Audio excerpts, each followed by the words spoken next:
Good morning, नमस्कार, सत श्री अकाल। क्या हाल चाल है आप सबके? आई होप आप सब ठीक होंगे। आज हम करने जा रहे हैं PMLA। सबसे पहले तो मैं आपको बताना चाहता हूँ कि आपने ब्लैक मनी का नाम तो अक्सर सुना ही है, जिसको हम कहते हैं काला धन, जो इलीगल तरीके से कमाया होता है, या ऐसा पैसा जो अनअकाउंटेबल मनी होती है, जिसकी हम टैक्स पे नहीं करते, जिसको हम ऑन रिकॉर्ड नहीं लेके आते, तो उसको हम ब्लैक मनी कह देते हैं। इसी तरह मनी लॉन्ड्रिंग होती है। मनी लॉन्ड्रिंग में क्या होता है, कोई भी इलीगल तरीके से पैसा कमाया गया है उसको बैंकिंग ट्रांसफर या कमर्शियल ट्रांसफर के थ्रू लीगली तरीके से कन्वर्ट कर देना है। तो समटाइम क्या होता है, जैसे कोई भी इंसान, कोई भी कंपनी किसी कंपनी को, दूसरी कंपनी को या इंसान को पैसे ट्रांसफर करना चाहती है अपने इलीगल तरीके से कमाए हुए धन को, या मान लो कोई भी कंपनी चाहती है कि मैं अपना इलीगल तरीके से कमाया हुआ धन को मैं लीगल बना दूं, तो वो क्या करता है, अपने इलीगल तरीके से कमाए गए पैसे को मान लो किसी किसी भी इंसान को वो दे देता है, उसको बोलता है कि अब इसको लीगल ट्रांसफर करो। तो वो इंसान अपने बैंकिंग प्रोसेस के थ्रू, बैंकिंग ट्रांसफर के थ्रू या कमर्शियल ट्रांसफर के थ्रू उस इंसान को पैसे दे देता है। मान लो, इसकी एग्जांपल मैं आपको बताना चाहता हूँ। मान लो ए के पास कोई पैसा कमाया, उसने कुछ इलीगल तरीके से पैसा कमा लिया, अब वो चाहता है उसको लीगलाइज करना। उसने क्या किया, बी को अपना जो पैसा है इलीगल तरीके से कमाया कैश की फॉर्म में बी को दे दिया। अब बी ने क्या किया, बी के पास क्योंकि रिकॉर्ड के अनुसार वो पैसा कहीं ना कहीं इन्वेस्ट करता है, वहां से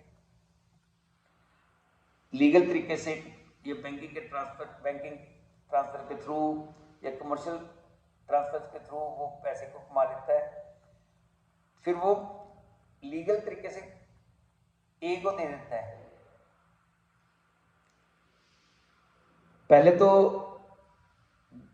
उसने कैश में पैसे लिए कैश में, लेकिन जब वापस कर रहा है उसको, तो वो ऑन रिकॉर्ड दे रहा है बैंकिंग के थ्रू, कमर्शियल ट्रांसफर के थ्रू वो उसको दे रहा है, या किसी प्रॉपर्टी के थ्रू कोई प्रॉपर्टी उसके नाम करके किसी भी फॉर्म में वो उसको रिटर्न कर रहा है। तो इस तरीके से कमाए गए धन को हम कहते हैं मनी लॉन्ड्रिंग।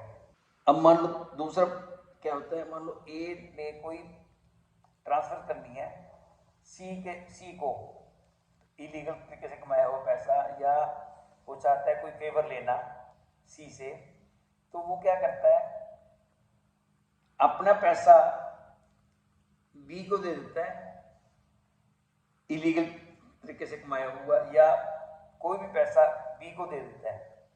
अब बी ने क्या किया, बी ने पैसे को अपने अकाउंट में लिया, बी ने अपने अकाउंट से सी को ट्रांसफर कर दिया। तो ऑन रिकॉर्ड सी ने बी से लिया, ना कि ए से लिया है, लेकिन प्रैक्टिकली तो पैसा ए ने सी को दिया है। दूसरा क्या है, ए ने बी को ऑन रिकॉर्ड दे दिया, बी ने ऑन रिकॉर्ड सी को दे दिया, तो भी एक ही बात होगी, कैश दे दिया चाहे। अब पैसा तो ए का सी के पास पहुंच गया।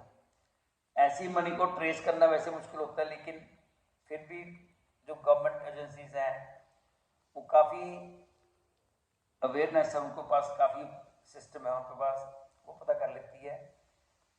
तो उसके मनी लॉन्ड्रिंग को रोकने के लिए एक एक्ट बनाया गया है, जिसको हम कहते हैं prevention of money laundering act. ये 2002 में गवर्नमेंट ऑफ इंडिया की तरफ से बनाया गया था। इस एक्ट का मेन ऑब्जेक्टिव यही है कि कोई भी धोखाधड़ी को रोकना, मनी लॉन्ड्रिंग को रोकना। नंबर 2, मनी लॉन्ड्रिंग के थ्रू पैसा कमाए गए धन को या उसके थ्रू बनाई गई प्रॉपर्टी को सीज करना। नंबर 3 पे जो भी कोई कल्प्रिट है उनको पनिशमेंट देनी। पनिशमेंट में उसको सजा भी हो सकती है और कैश के रूप में भी उसको पनिशमेंट दी जा सकती है कि उसको फाइन लग जाए, दोनों भी हो सकती हैं। तो आई होप आपको मेरी वीडियो पसंद आ रही होगी। इसको लाइक करें, शेयर करें और सब्सक्राइब का बटन प्रेस करना ना भूलें।